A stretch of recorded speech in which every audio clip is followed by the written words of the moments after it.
Vierge, bonne année si tu regardes cette vidéo au mois de janvier. On commence le 4 janvier avec Vénus qui va aller rejoindre Neptune et Mars, ou ça en maison 7. Alors la maison 7 c'est la maison de l'amour, c'est aussi la caractéristique de Vénus. En même temps on a toute l'énergie de Mars qui est déployée dans cette maison de l'amour, ce qui veut dire que tu auras à la fois de l'amabilité et aussi beaucoup d'énergie à donner à l'autre. Ce qui fait que tu devrais avoir beaucoup de sex appeal, on va dire. Avec Neptune, on va parler de rêve et d'intuition, donc il va falloir un peu improviser. Normalement, ça devrait être une période assez favorable. Ensuite, le 8, on va avoir Mercure qui recule dans le ciel astrologique parce que la Terre le dépasse. Donc c'est un effet visuel. Cela dit, Mercure change de maison, va rejoindre Saturne, ou ça en maison 4.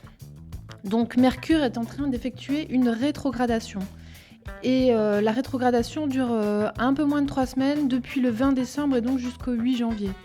Alors pendant la rétrogradation, Mercure qui est le messager, celui qui gère la communication, il a un peu des ratés. Donc il faut faire attention à la façon dont on communique, on peut faire des erreurs. Et donc dans cette maison 4, si jamais la Vierge, tu dois signer des contrats, par exemple, si tu veux vendre une maison, un appartement, je ne te conseille pas de ne pas vendre ou de ne pas signer. Ce que je te conseille, c'est de faire très attention à bien lire toutes les petites lignes parce que pendant la rétrogradation de Mercure, il y a un risque de bafouillage et d'erreur.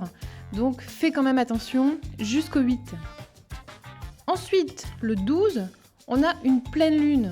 La pleine lune, où ça en maison 11. Alors, la maison 11, c'est la maison des amis. Et la pleine lune, la lune, c'est la planète qui va gérer un peu tes émotions.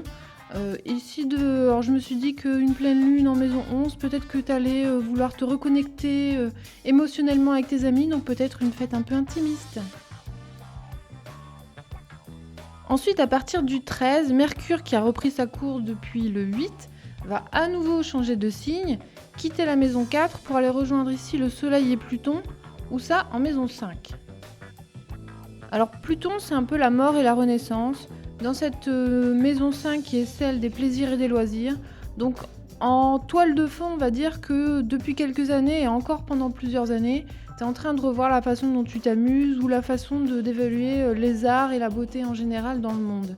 Donc avec le Soleil et Mercure, le Soleil va réchauffer toute cette ambiance des loisirs et des plaisirs, et Mercure te rend très volubile et très communicatif et aussi très précis dans ce domaine de la maison 5.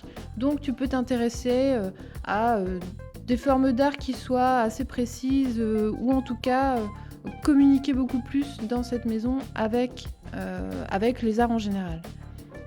Maintenant, la maison 5, c'est aussi la maison de la création d'entreprises individuelles. Donc si tu es artisan par exemple, si tu veux devenir artisan, c'est le bon moment pour commencer avec Mercure et le Soleil qui te donnent de l'impulsion pour pouvoir commencer quelque chose de nouveau.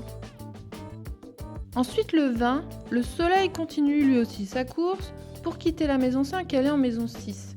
Alors, la maison 6, c'est la maison de la besogne au quotidien, c'est le travail quotidien, ce qui te rend très occupé, donc tu seras très certainement beaucoup sollicité au quotidien.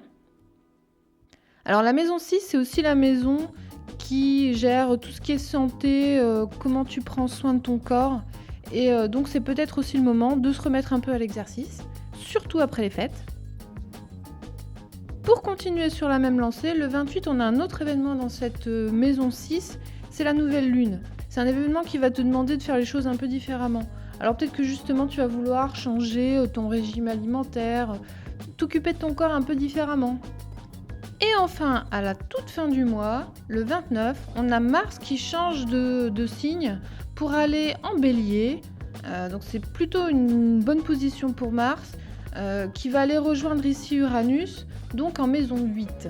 Et si on regarde en face, on a Jupiter qui passe à peu près une année en Balance en maison 2.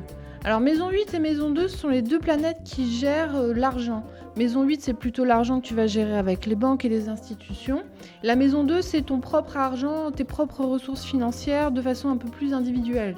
La maison 8, c'est aussi la maison de l'argent du conjoint. Donc ici, on a Mars qui va te donner beaucoup d'énergie pour aller, pourquoi pas, renégocier des prêts, des conditions financières avec les banques. Avec Uranus qui va parler ici de groupes sociaux, de nouvelles technologies également.